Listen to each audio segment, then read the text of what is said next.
Welcome staff, councillors and gallery to the Council's ordinary August meeting. I'll open the meeting with acknowledgement of country. Richmond Valley Council recognises the people of the Bundjalung Nations as custodians and traditional owners of the land, and we value and appreciate the continuing culture, connections to lands, their living culture and their unique role in the life of this region in the past, present and future. Mr General Manager, could you read the prayer, please? Dear Lord, we meet to serve our community, to use our resources wisely and well, to represent all members of our community fairly, to make decisions that promote the common good. We recognise our responsibility to the past and the future, and the rights and needs of both individuals and community. As trusted servants, we seek blessings on our deliberations and on our efforts here today. May we act wisely and well. Amen. Amen. Councillors, unfortunately, late last week, we lost a former mayor of the Old Casino Council in Richmond Valley Council, Mayor Charlie Cox, and Charlie was a lifelong resident of Casino in the Richmond Valley, was schooled in the Valley, and was a school teacher for 35 years, a great community citizen, was in a lot of organisations, had four life memberships, was elected to the former Casino Council in 1998. After the amalgamation, he was re-elected as a councillor, was elected as mayor in 2002 through to 2008, and then finished his council career in 2012. He'll be dearly missed, and the funeral is tomorrow, and it is live streamed, and I'd ask anyone that can watch it, or there will be the hearse will travel down the Walker Street tomorrow, so there'll be a guard of honour there also. So I would ask just before I do, does any council would like to say anything? Well, I'd ask you all to stand now, please, in respect for a 1 minute silence for former Mayor Charlie Cox.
Thank you. Please be seated.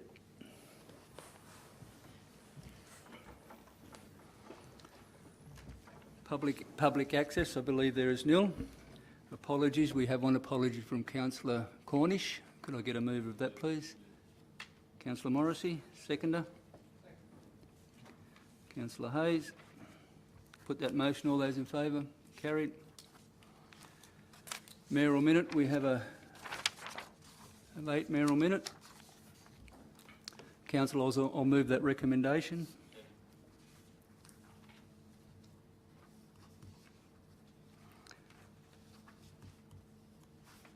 Councillors, as you are aware, there are various border closures in Australia. This afternoon, Western Australia also extended theirs for another 2 months. Will not affect us greatly, but the Queensland closure by the Queensland Government is having effect in our region, especially the border towns and councils, more so than us here, but we are feeling it, and that's what the report says. I notice there's a lot of talk in the JO, especially for Tweed and Kyogle and those councils, but even way out at Moree Plains, the mayor out there, Katrina Humphries, is very vocal. I heard her on the ABC the other day, and an email came across today to all the mayors, and it is a big problem for those areas. So as a support from our council, I think that we need to see what the government can do, even though their Queensland Premier last night stated there won't be a border open until cases do stop in New South Wales and Victoria. But if we don't try, nothing will happen. So it is affecting a lot of medical services and people who require treatment. Even the other day at the PAC meeting, the police stated that I think it was over 100 police in Queensland actually working. They were preparing to have 200. Yeah. Potentially. Actually work in the Tweed police area, and they're having to support it out of our area because they can't come to work. So, and there's paramedics and things like that. So I'd ask anyone else that would like to speak, please do. Councillor Simpson. Yes, thank you, Mr Mayor. 3 cases of COVID in New South Wales overnight and a population of 7.54 million people. Whilst it's my understanding that both our federal and state members are doing what they can to place pressure on the Queensland government, I think that any weight we can add to the argument is very beneficial. The Queensland border closure is having a major impact on essential services and businesses in our area.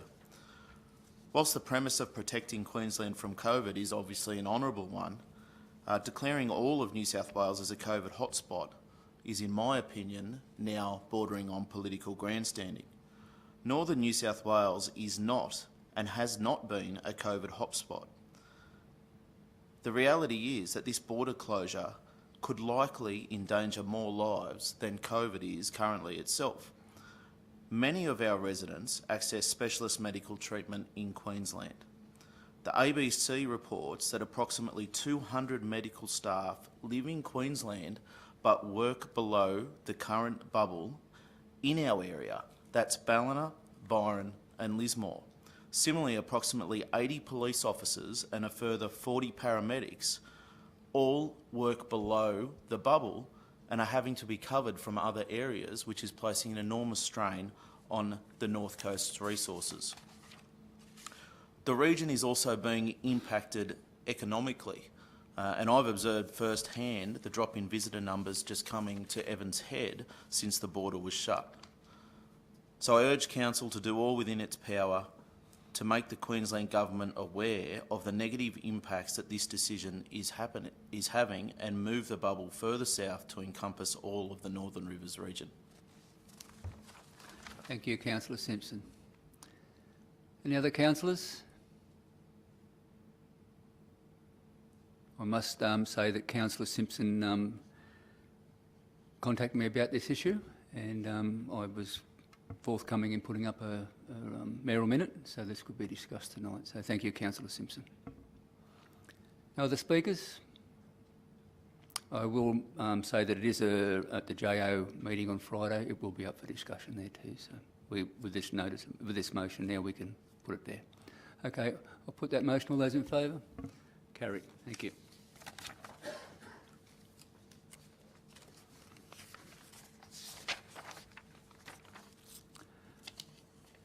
Item 6.1 on page 6, confirmation of the minutes from the ordinary meeting held on the 21st of July. Could I get a mover, please? Councillor Humphries, second. Councillor Lyons.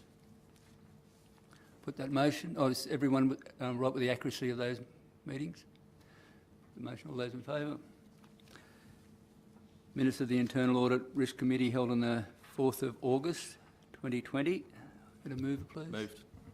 Councillor Simpson, second. Councillor Humphries. Everyone right with the accuracy of the minutes? Put that motion. All those in favour? Carried. Item 7 on page 8, matters arising out of these minutes. Has anyone got anything arising? No. Declarations of interest? No declarations? No staff, just the General Manager. Petitions, nil.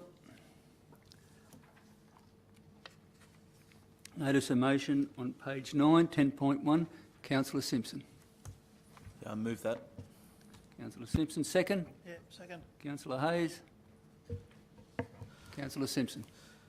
The former RMS, now known as Transport for New South Wales, conducted a significant amount of community consultation regarding the new highway, and all throughout this process the Evans Head Business Community Chamber was vocal surrounding its desire to have the opportunity to promote the town via improved signage from the highway.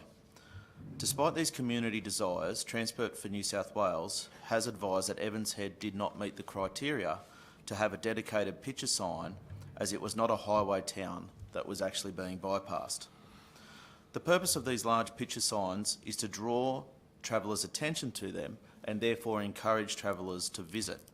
Given the recent challenges our area has faced with drought, bushfires, floods, COVID, and now the impact of the finish of the highway project, promotional signage on the highway would add significant value by encouraging people to visit Evans Head and the surrounding towns and villages. Now is really our last opportunity to have this looked at, as obviously it's all being finalised and is almost complete. In my opinion, Evans Head should join the likes of Johns River, Kew, Kempsey, Urunga, Nambucca Heads, Maclean, Woodburn, Broadwater and Ballina in having the benefit of a large picture sign. I actually drove back from the Central Coast the other day and noted down every one that was on the way. Obviously, the town needs all the help it can get, and I think this is our last opportunity to have a vocal attempt to get a sign for the town. Councillor Hayes, a seconder. Yeah, just a second. I'd just like to ask a question on it if I can. The other towns to the south of us, was it Yamba? Was it Iluka? No. Maclean? So why did Evans Head miss out in the first place? Does anyone know? Because Maclean wasn't bypassed. Mr. Gator. I'll let Ryan answer that one. It's been involved throughout the process. Yeah. So the answer we got back on, so we actually did talk to the RMS about this subject. In regards to Maclean, supposedly there was a promise made to Maclean years ago before when Maclean originally got bypassed. So I don't know how many years ago was that they would get a sign when this highway went through. What they've virtually said is outside of Maclean, the only other towns that have got picture signs are the ones that have been bypassed where the highway actually went through the town, and now with the new highway it won't. So therefore that's why Evans is not entitled to one. Did all of the towns that I mentioned, like, and I don't recall, Nambucca Heads and Johns River, did the town go through Johns River? Always went straight through it. Yeah. Went straight through Johns River. The police were very savage there too. Yeah, okay. There you go.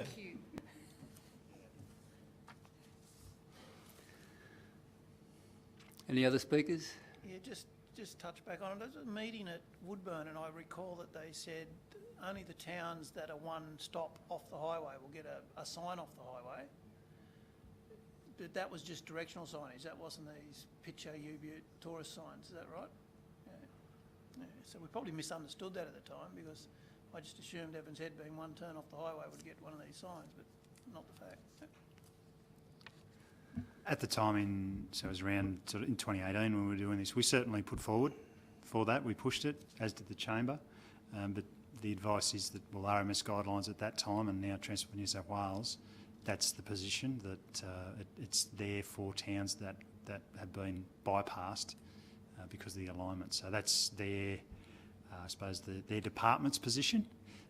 But what this motion, it's up to the politicians. Politicians can suggest these things happen, and I think in the times we've been through, there's certainly an argument for it. So it's worth a try.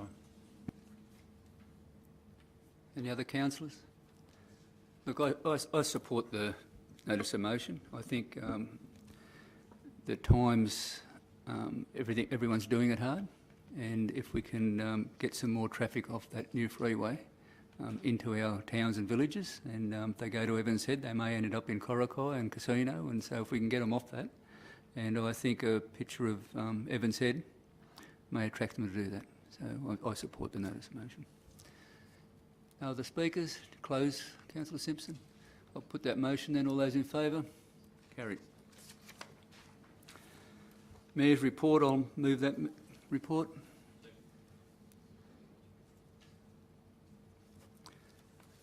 Any questions? I'll put that then. All those in favour? Carried. Delegates report, nil. Item 13 on page 11, matter for determination without debate. Has any councillors got any matters?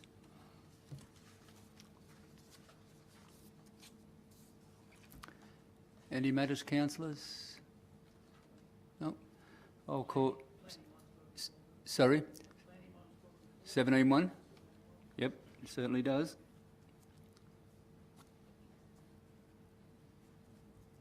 I'll call 14.1, 14.2 and 15.2.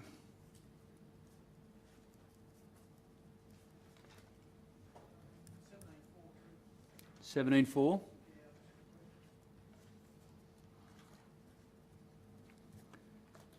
No others, councillors? So I believe we are now moving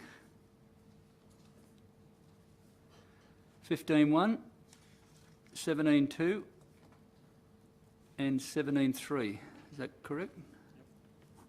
Can I get a motion to Councillor Humphreys and seconded Councillor Morrissey? Put that motion. All those in favour? Carried.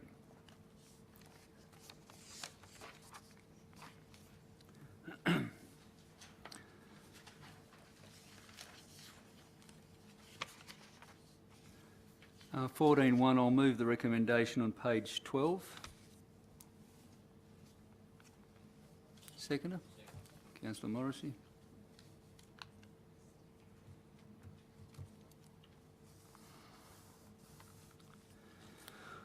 Councillor, this is the delivery program and progress report for 6 months, January to June. I just think it's worth mentioning that we are 90% outcomes are positive, and I do note that we have a lot of those goals that aren't achieved are because we have not, we hadn't appointed at that time an open space coordinator, someone into that role, and when I look at that page, he's going to be a very busy worker in coming months, but when those are done, that would get our achievement up. But I think 90% is a pretty good rate, and it would have been a lot better only for that. So some of the other not achieved parts are on the roads, and I know that the COVID-19 has an effect on that, but I'm looking forward to that roads strategy being finalised. I think that will give us a direction forward for the future.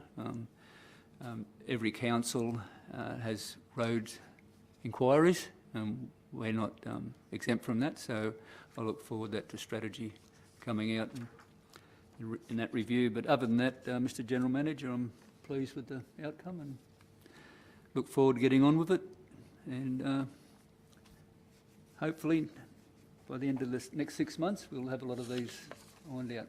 Did you like to say anything? I just mentioned that the Coordinate Open Spaces has joined us. Matt Clark has been with us just over 3 months, doing a great job, and I've got confidence in him and the support he's got through his manager, Dave Timms, to get through those items. And I think it also gives him the opportunity to put his stamp on his patch, and he's doing that. And just recently we had a team gathering, and yeah, it's really positive. So really pleased with Matt's efforts, and I'm sure he will deliver. Look forward to the next 6 months. And any other councillors? Councillor Morrissey, seconder? No? No other councillors? Put that motion in. All those in favour? Carried. 14.2 on page 16. I'll move that.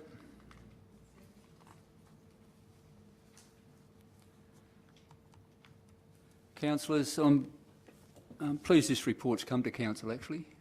We've had a information briefing on it by the General Manager of Rouse, Mr Rudd, and I think this is a way to go forward.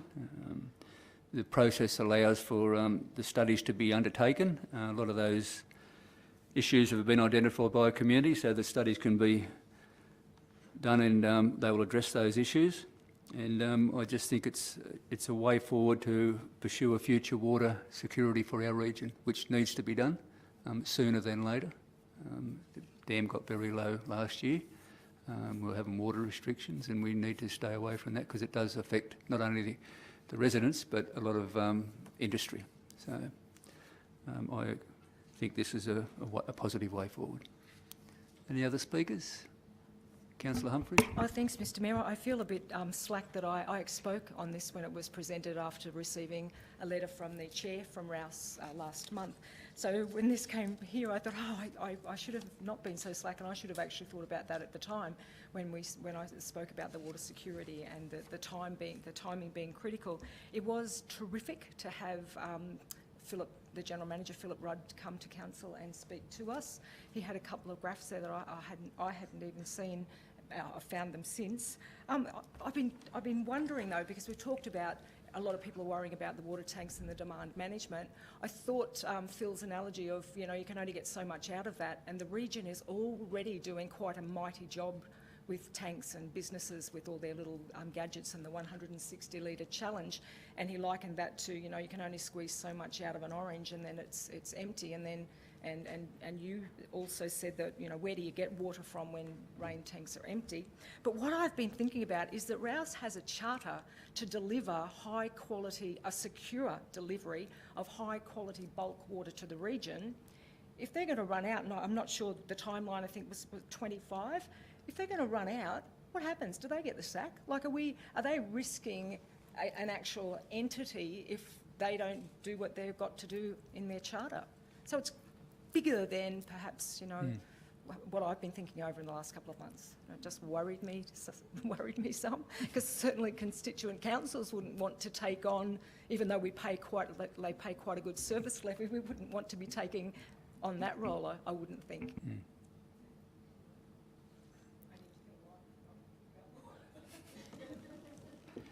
Any other speakers? Councillor Lyon. Yes, please. Thank you, Mr Mayor. Yeah, I agree with the recommendation. I think it's a really, really important thing, particularly with securing water for casino as well.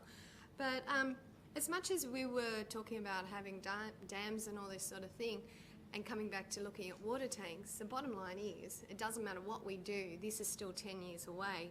So I think as council and through Rouse as well, we should be still reminding people that we have to be really, really mindful of our water supply, that we don't have unlimited accesses. Who knows what this summer's going to do? Like, it's already wetter than it has been.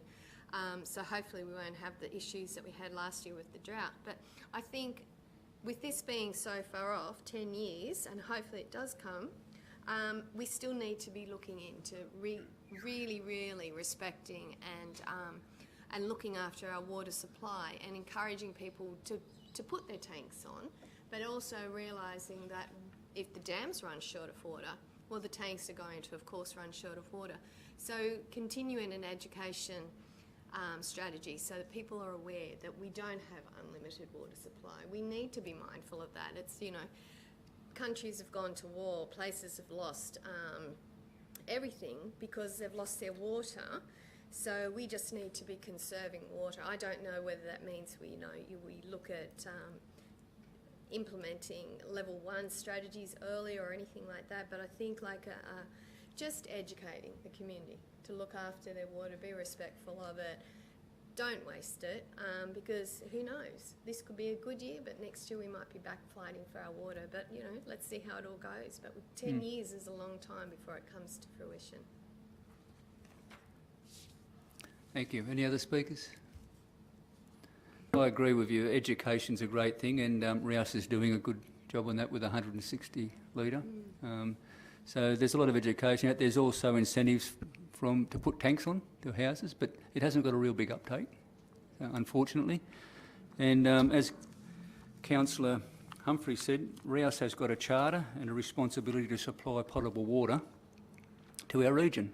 And if we don't do that into the future, I would see a state government stepping in as a water authority and doing it for us. So Yeah, there's rules and regulations, and they talk about recycle water, but there's regulations there that in New South Wales you just can't do that for potable water. You can recycle into like toilets and gardens and things like that, but that has to be a sort of special standard too, and to do that to existing homes, retrospective fitting, it's very expensive. New sites is fine, but you have to have the treatment up to a certain standard to be able to do that too. So it's a lot of those things have already been looked at, but I just think all those investigations on page 17 will answer a lot of questions. And I also, down the bottom 17, I'm looking forward to our casino, Richmond Valley Council's casino water security review. I think that'll be welcoming for us because we have to start looking to the future too. So is there any other speakers? No, I'll put that motion then. All those in favour? Carried.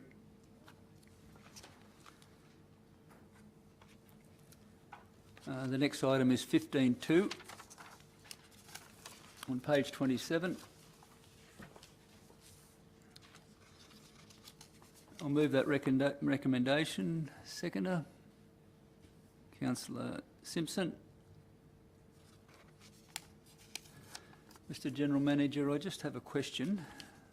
Over on page 28, most probably the second paragraph under that first block of letters, it says, Council didn't make any new term deposits while one term deposit matured during the month of July 2020. Council withdrew 2 million from the New South Wales Treasury Corp in the Cash Facility Trust during July. I'm just wondering where the $2 million was expended or what it was needed for. If we didn't put it into a reinvestment, I'm just wondering where it went. I'll let our CFO answer that question. Mr. Gator. Through you, Mr. Mayor. So at the end of June, we had a lot of excess cash.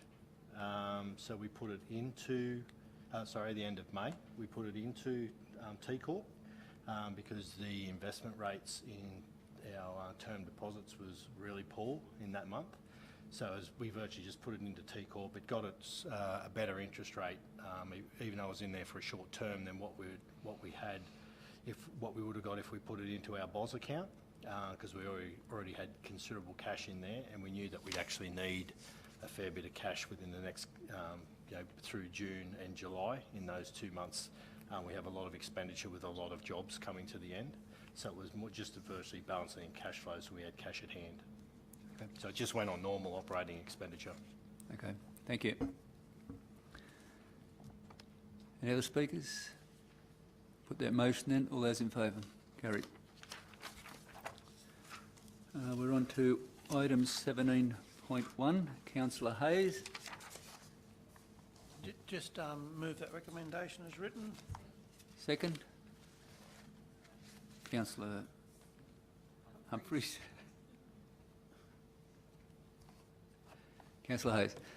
Only called it because it's a planning matter, but when you read the summary of what's gone on to get that through the gateway determination and the trouble that they've had and where it's at now, it's a good result. I still can't believe that we had a look on the way in that standard trees out there has been such an issue. Those red gums, what is there, about 30 of them spread across the block? Yeah. But anyway, it's moving forward. Mm. Any other speakers? Yes, thank you. I was curious to ask on page 45, the New South Wales the local government health district have asked, they've put in the submission, the second submission, and they would prefer that we did horticultural production on that land. How often do they throw something like that at us? It's a good read, the whole thing. Is that common? Oh, okay. I think when it came in, our strategic planning team thought that it was a reasonably standard response that they must submit to councils when these sorts of proposals come in.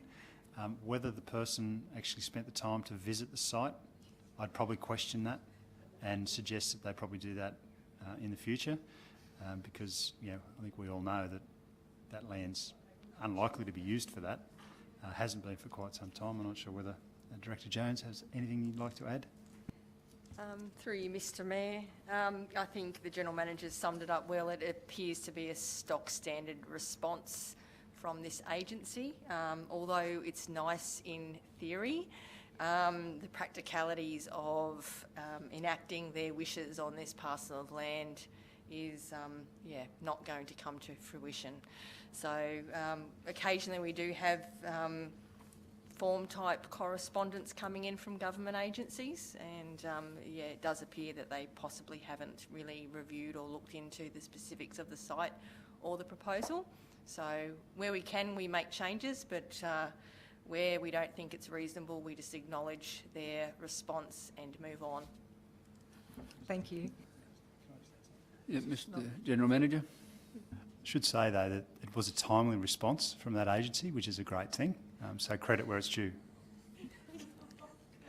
Councillor Hayes. The biodiversity credits, how does that work?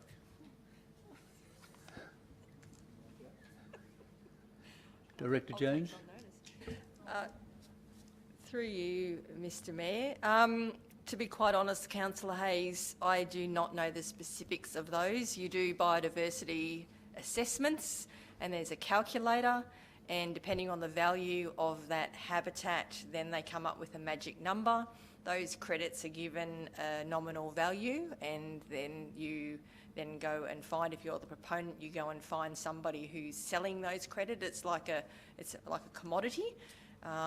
And what we're doing with this one, given it's come that they come up with the magic figure of a minimum of 6 biodiversity credits are required to remove those few trees that are on the block.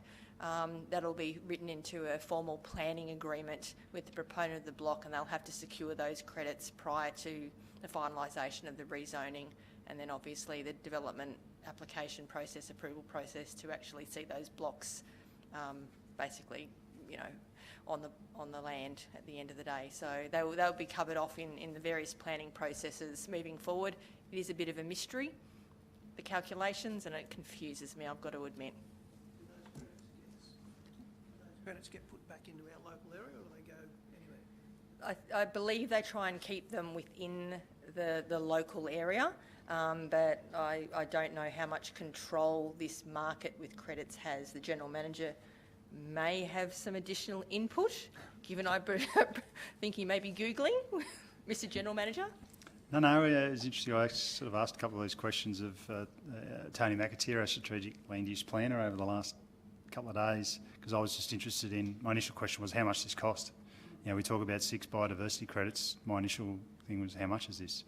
So he's actually only today received a response through the Office of Environment and Heritage, using the calculator that Director Jones was referring to, and comes up those 6 credits because of the, so it's forest red gum swamp box of the Clarence Valley lowlands of the North Coast bioregion. So obviously each type has a different amount, and for 6 credits it's going to cost the proponent $23,000 to...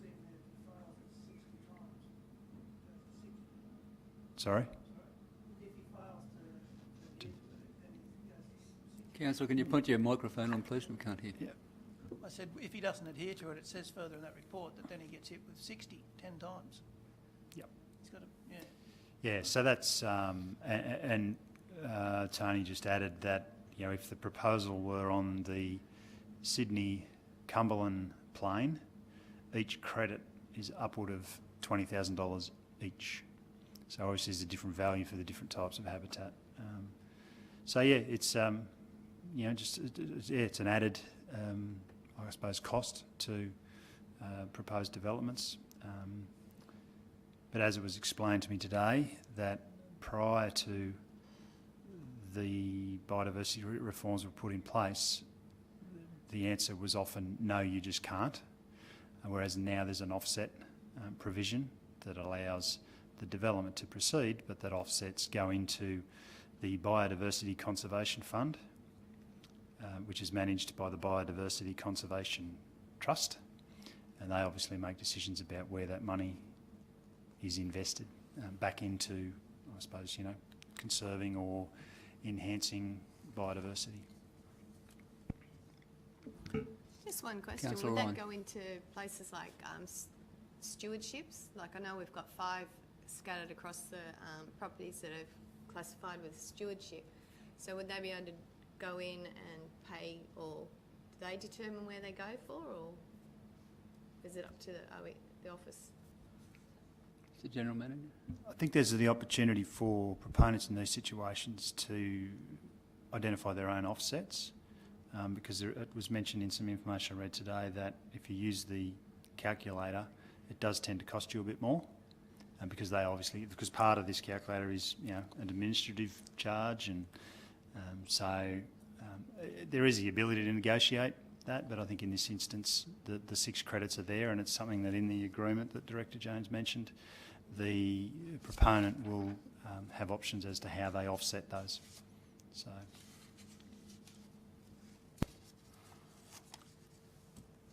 Any other speakers?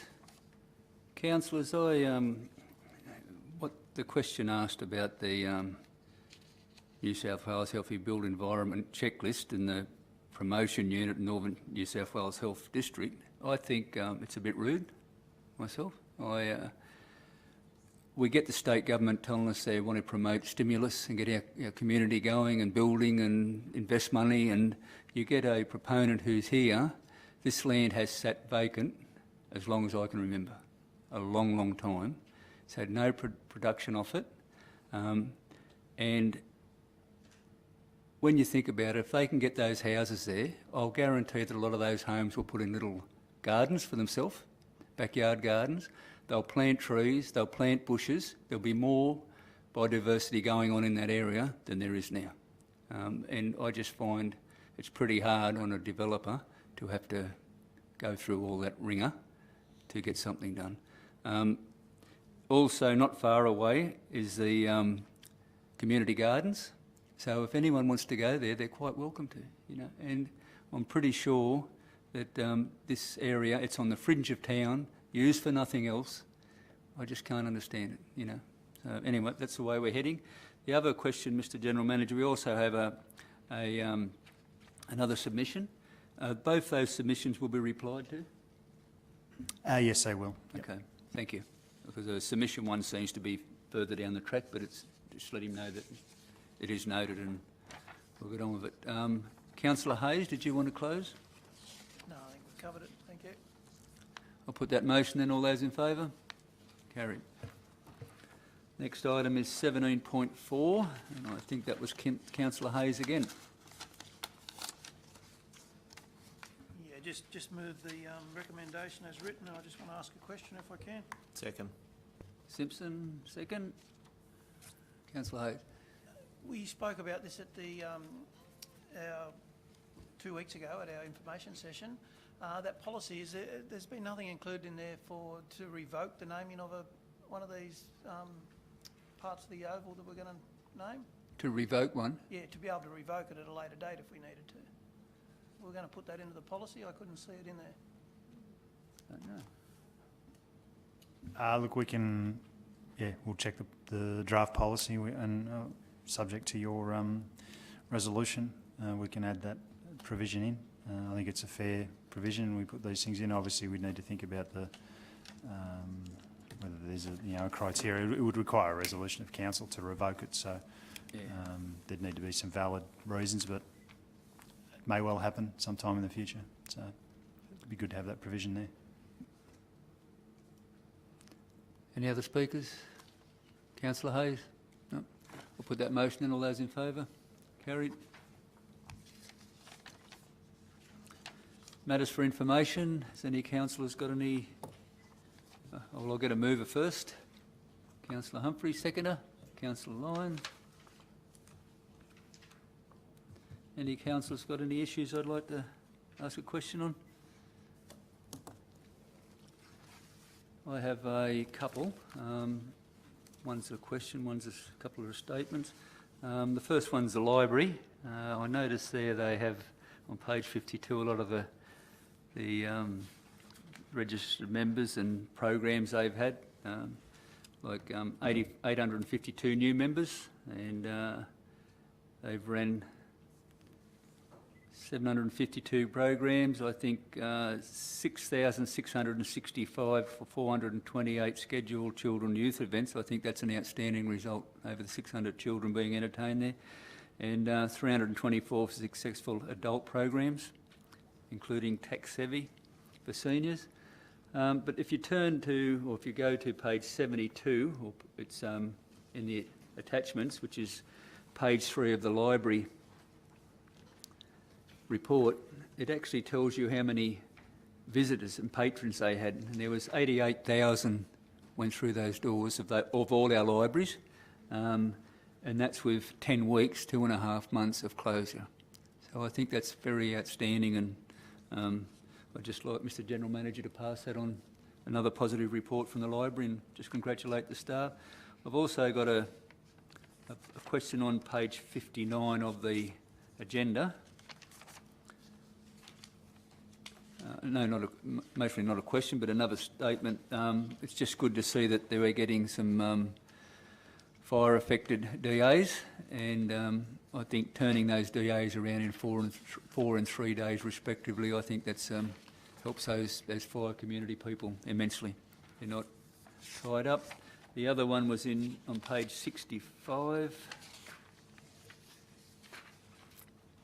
It's just after that, our last month's meeting with the swimming pool. That's a report that said would come to us. I didn't expect it that far, so it's good to see that that's progressing rapidly and with some momentum. And I note that the two of the preferred companies both will be using, or would be using, the same architects and design group. So I think that's a good sign that they're onto the right people there to use. So if they're both going to do it, so that's very good to see, Mr General Manager, and the sooner we can get that going, the better, because it won't be long till next year's coming and we'll want to put a shovel into the ground.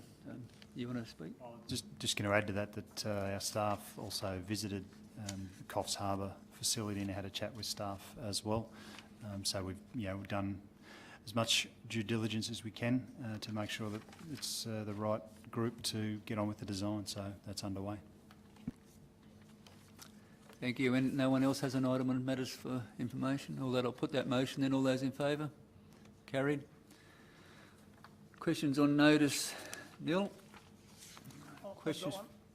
Sorry? Oh, in writing, sorry. Yeah, that's the next 20. Yeah, questions for next meeting in writing? Is that what you... Yeah, I've got one. Yep. Yep. Do you want me to read it out? Yep. Okay, just with all the stuff going on the beach and what Ballina are up to up there at the beaches, it's probably a notice of motion, but I don't want to let it go for another month, so I've slipped it in here on questions in writing.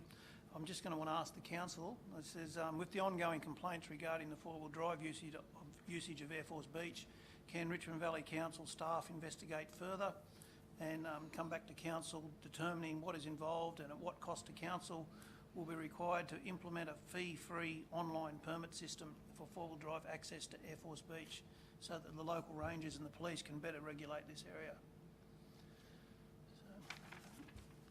Thank you.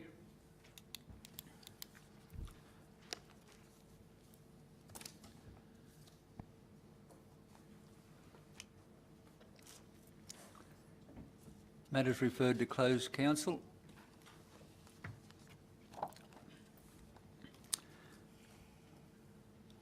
Can I get a recommendation, please, to go into closed council? Councillor Morrissey, seconder. Councillor Lyons.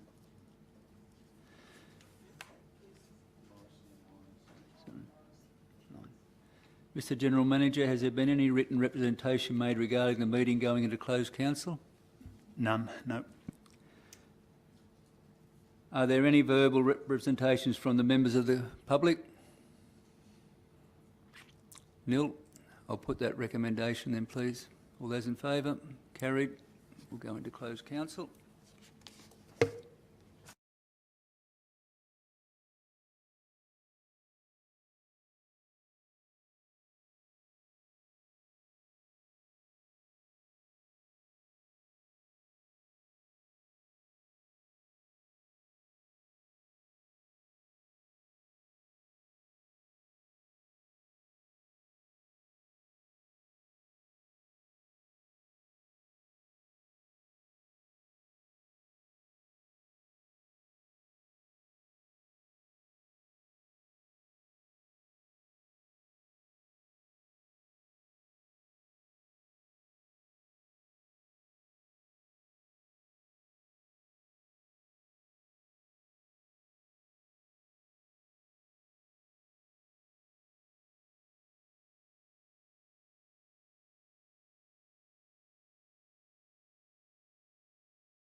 Mr General Manager, could you... oh, sorry.